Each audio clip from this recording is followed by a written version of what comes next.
ሰላም ሰላም ጤና ይስጥልኝ ውድ የቻናሌ ተከታታዮች። እንግዲህ ቪዲዮዎች እየለቀኩት ያለሁት የዳቦ ስንዴ ላይ ነው። እንግዲህ ላለፉት 6 አስርት ዓመታት በዳቦም 175 ዝርያዎች ተለቀዋል። ምናልባት ዛሬ የማሳያችሁ 50 የሚሆኑ ዝርያዎች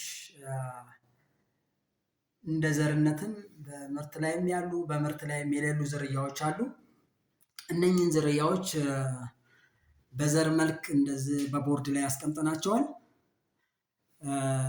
በዘር ብቻ መልክ አይደለም እንዲያስቀምጥናቸው፣ ሌሎች በእነኚህኑ በዘር ያስቀመጥናቸውን የዳቦ ስንዴ ዝርያዎች በዘለላ ወይም ደግሞ በጭንቅላታቸው መልክ አስቀምጠናል።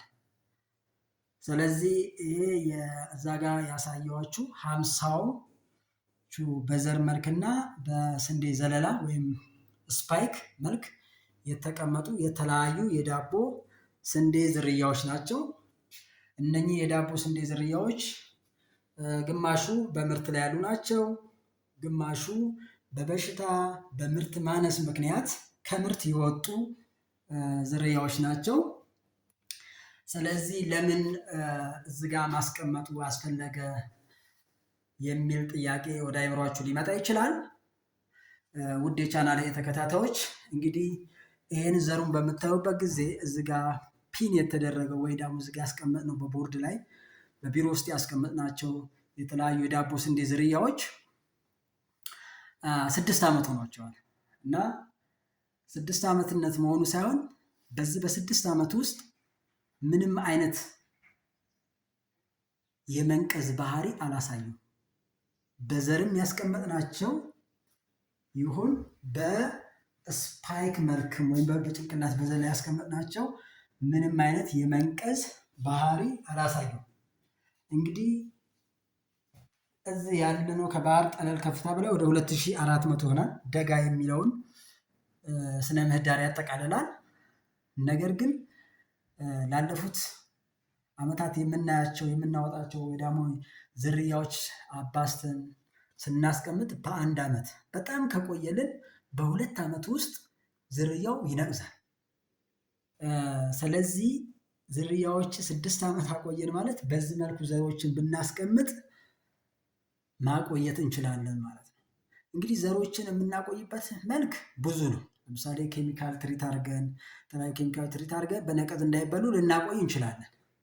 ሌላው ኮልድ ሩም ወይ ማቀዝቀዣ ክፍል ውስጥ እስከ 10 ዓመት ልናቆይ እንችላለን። በተወሰኑ ትንሽ ፍሪጆችን ልናቆይ እንችላለን እንደ አነስ ያሉ ዘሮችን። ነገር ግን የማቀዝቀዣ ክፍል እንስራ ብንል ለምሳሌ የለንም እኛ። ትልቅ ሪሶርስ ይፈልጋል፣ አቅም ይፈልጋል። አለበለዚያ ምንድነው የሚሆነው? በየዓመቱ ወይም ደግሞ በየ2 ዓመት አንዴ እነኝህን 50 ዝርያዎች ወይ ደግሞ ከዚህ በፊት የተለቀቁት ያሉንን ዝርያዎች ሜንቴን ማድረግ ወይ ደግሞ ወደ ማሳ እየወሰድን የተወሰነ ዘር እያዝን እየመለስን በየዓመቱ ማባዛት ይጠይቃል ማለት ነው። ይህን በምናደርግበት ጊዜ አቅምና ሪሶርስ ይጠይቃል። ስለዚህ ይሄኛው ጥሩ አማራጭ ስለሆነ ሌሎች ሰዎች ይህን አሰራር ብትጠቀሙ የኔ ጥሩ ሪኮመንዴሽን ነው ብዬ አስባለሁ። ይጠቅማል ብዬ አስባለሁ። ግን ዘሚን ታይም በተመሳሳይ ሀሳብ እኛ ስናመጣው ለማቆየት ብለን አይደለም እዚህ ፒን ላይ ያደረግነው፣ እዚህ ቦርድ ላይ ያስቀመጥነው። አንደኛ ከስተመር ሲመጣ ዘሮች የሚፈልግ አንዳንድ ነገሮች የሚመጣ እንግዳ እነኚህ ዝርያዎች እንዲያያቸው፣ የትኛው ስንዴ ነጭ ነው፣ የትኛው ዝርያ ጥቁር ነው፣ መቼ ተለቀቀ የሚለውን መረጃዎች ሙሉ ስፓይክ ሌቱ ምን ያህል ነው፣ እንዴት ነው፣ ይሄ ረዥም፣ ይሄ ጥሩ ነው፣ ይሄ መጥፎ ነው የሚለውን ሰው በቀላሉ በአንድ ቦታ ላይ 50 ዝርያ እንዲሰብስበ ስታሳይ ብዙ እውቀትን ወዳ በቀላሉ ለመምረጥ አንቸገርም ማለት ነው። እና ያን ብለን ነው የሰቀልነው። ግን እንግዲህ ያን ካስቀመጥን በኋላ 2-3 ነገሮችን ከዚህ ላይ ማግኘት ችለናል። ሁለተኛው እንግዲህ እኛ ብለን ያስቀመጥነው ክሮሲንግ ስለምንሰራ ለክሮሲንግ የትኛው በየዓመቱ ማሳ ላይ ላናያቸው ስለምንችል ኦኬ ኦር ደግሞ በአይምሮዬ ሁሉንም ዝርያዎች ሸምድጄ ካልያዝኩ እዚህ ጋር ኦኬ የዝርያ እኮ ጥሩ ነው፣ ቁመቱ ጥሩ ነው፣ ምርቱ ይሄ ነው፣ ቁመቱ ረዘም ያለ ነው የዝርያውን ሳይ ይሄኛው አጭር ነው። ስለዚህ ይሄኛው ለምርት ጥሩ ነው።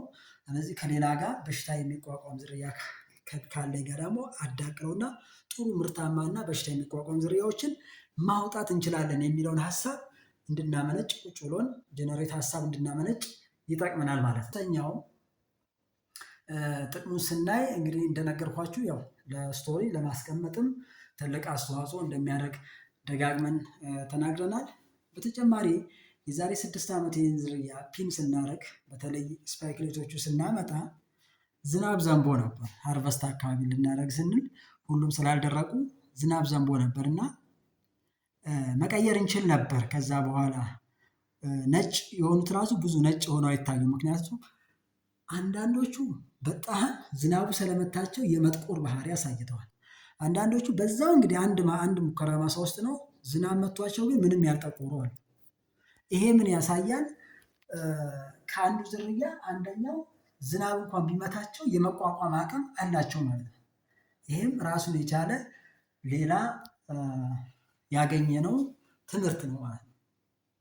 ስለዚህ ከዝርያ ዝርያ ዝናብ የሚቋቋም እንዳለ ለማየት ችለናል። እና ይህንን እንግዲህ እኔ ውድ የቻናሌ ተከታታዮች በቢሮአችሁ በቦርዳችሁ ላይ የተወሰኑ ዝርያዎችን በዚህ መልክ ብታስቀምጡ መረጃዎችን ብታስቀምጡ ለምሳሌ እዚህ ጋ አሁን የአንዱን መረጃ ባስቀምጥ አሪዶሮ የሚባል ዝርያ ነው። የወጣው በፈረንጆች አቆጣጠር በ2007 ነው። ሜንቴን ወይ ደግሞ የለቀቀው ሆለታ ግብርና ምርምር ማዕከል ነው።